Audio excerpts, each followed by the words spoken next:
Hey, this is going to be a quick video on the updated red strategies. I finally got the Gen 5 team, so I'm going to show you the prevailing Gen 5 team strategy. It revolves around setting up with Blissey. What will happen is the AI will almost always switch into Embor, then you bring in Jellicent, Trick on Electric, and then you set up on Electric with Flygon. The one exception is Excadrill. You will Trick on ground, and then the Flygon has an air balloon in order to set up on ground as well. The AI will use Draco with Hydreigon first, so this is a good example. But it does not matter. It's just going to swap on the next turn anyway. Most of the time you won't even get Stealth Rock off. It'll just do that. It'll just automatically swap into Embor. You won't even get the turn off. You can do this strategy with an HM Pokemon. You just need to make sure it faints before it sets up. If you get roared into not Jellicent, then you just need to hard switch in Jellicent. And because of the need for the hard switch like this, you have to make sure that your Jellicent is bulky. It needs a plus defense nature, and I would just recommend 31, 31. Probably just go full bulk, 31, 31, 31. You may be able to get away with less, but it's not tested. So if it doesn't work, you've just spread a Pokemon for nothing. So if you want to take that risk, go nuts. So we're going to Trick on Electric here. You'll see that it does around 50%.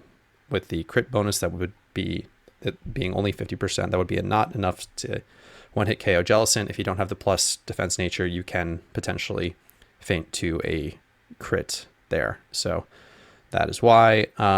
Because we're setting up on Embor here, we can immediately swap into Flygon. If we were setting up on Excadrill, the Roar will come in, and you need to make sure that all of your other party members are feinted. That's because Roar will go through sub, and then it will undo all of your setup. So Flygon needs 3 Dragon Dances in order to finish off all of Red's team in one hit. The one hiccup will be the Superior having Substitute. That's why we carry sub ourselves, so we just trade subs basically. If you don't have the sub, you can feint to Leaf Storm on a crit, so I recommend carrying the sub so that there is no risk of losing to a crit. That was an extra Dragon Dance. That's what you get for trying to talk while you're setting up here. But yeah, the rest of this fight's pretty straightforward. Flygon is 2x31 Adamant. I recommend, I really recommend 5x31 for all of these kind of PVM, PvE Pokemon. If you are breeding them, it seems as though the future content of PokeMMO will revolve around this sort of endgame content. It's better to have something that is near perfect if you have the resources to. If you want to take the risk and use a Pokemon that is slightly budget, be my guest. Always make sure to test before you go about using them, let's say on Charm or something like that. Just make sure that the AI plays out how you intend it to. But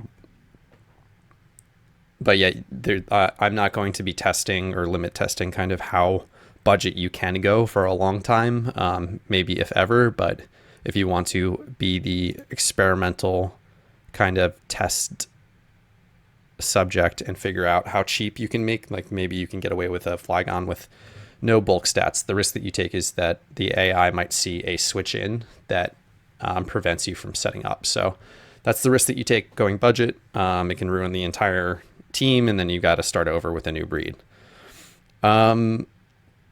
So in all my testing, this is all pretty much played out exactly as intended.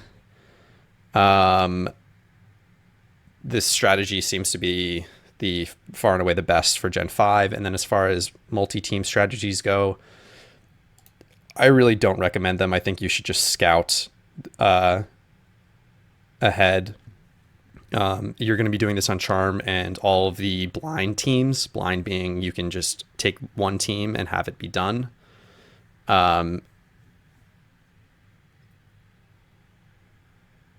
of the blind teams are about 50% slower in terms of turns taken, depending on the team. So I'm going to be using these specific teams. I'll get a little bit more into the specific teams in a bit here, but I'm going to be using specific teams to maximize the profit on charm. You're also breeding about the same amount of Pokemon or less than a 5 or 6 Pokemon team in order to take out all of the different red team variations. So I think they tend to be a bit better. You're kind of just making super hyper specific red Pokemon that I don't know will have much use, whereas most of these Pokemon are pretty useful outside of their specific red use cases here, and generally just faster. So I'm not going to finish the battle here. Let's talk about the other gen teams. In the last video, I kind of talked about, I was unsure whether Volcarona or Cloyster would end up being the better air balloon kind of setup sweeper. And I think it turns out that Cloyster is, at the moment, it seems to be a bit better. On the Gen 3 team specifically, the AI sees a switch in of Blaziken for Volcarona. So I haven't seen anyone test it yet. You could theoretically run Psychic on Volcarona to try and deter that, but then it might cause other swaps. So wouldn't necessarily recommend trying that unless you really want to test and figure out that strategy. But Cloyster works for the Gen 4, Gen 3, and Gen 2 teams with just simply the addition of the Metagross. So those 2 breeds I recommend at the moment for those 3 teams. Movesets are important because the movesets determine whether or not the AI will switch in if it sees a winning 1v1. I think one example comes to mind, the team of Staraptor, it sees that switch if you don't carry Thunder Punch. So it does matter for Metagross in particular what you're carrying on top of that. So you need Thunder Punch and Earthquake to deter the AI from switching. Gen 4 has Whirlwind. So if you bring more than the allotted Pokemon, they all need to be fainted in order for the strategy to work. And what that means is you'll set up on ground, and then if the Whirlwind then happens and there is a Pokemon that is not fainted, it will switch and then you lose your setup and it ruins the run. So if you are bringing an HM friend, for example, for Rock Climb, just make sure that you swap it in before you then bring it in to set up on ground. Additionally, if you are bringing an HM friend, I recommend it be at least level 50. The AI does weird stuff for low level Pokemon. Gen 3 doesn't have that problem. It's just more straightforward setup sweep. You do run the risk of missing a drill run and then Pikachu using extreme speed on you. So in that one particular, I recommend bringing something that can deal with the Pikachu. A lot of strong Pokemon with Scarf can outspeed and one-hit KO Pikachu. AI usually saves it for the end. A good, versatile, all-around, I need to just take out one of Red's Pokemon. Turns out to be Wobbuffet. Even though the original Wobbuffet strategy got nerfed with a Species Clause, I still recommend keeping one around with a Sash in order to deal with any kind of shenanigans. It's just, when you're only bringing 2 Pokemon to deal with a team, it's not that hard to just grab one more additional.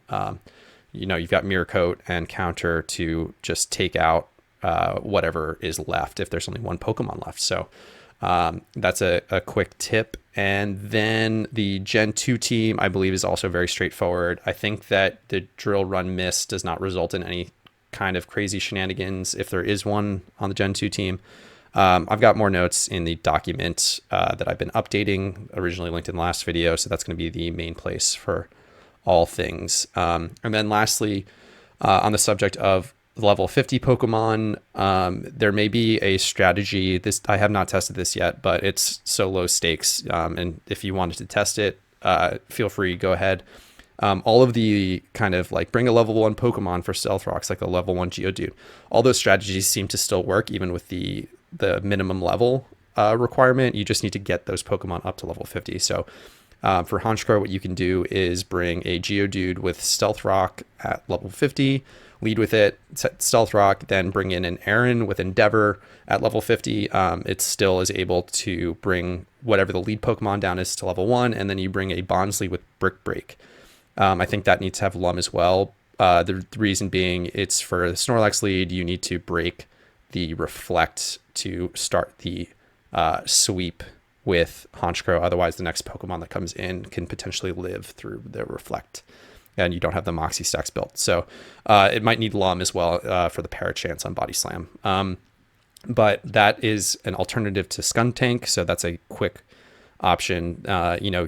Try that out. You like any random IV Pokemon will work. You want them to faint quickly, so all you have to do is get them level 50. So that's a quick potential strategy for Gen 1, untested at the moment. I haven't gotten Gen 1 since the update, so I will not be able to test until I get it again. That saves you that 3x31 breed. So overall, definitely recommend the specific red teams. I don't recommend any of the blind red teams, blind being a team that you can take without having scouted red teams. I still have the one that came out of China kind of at the outset of the red change.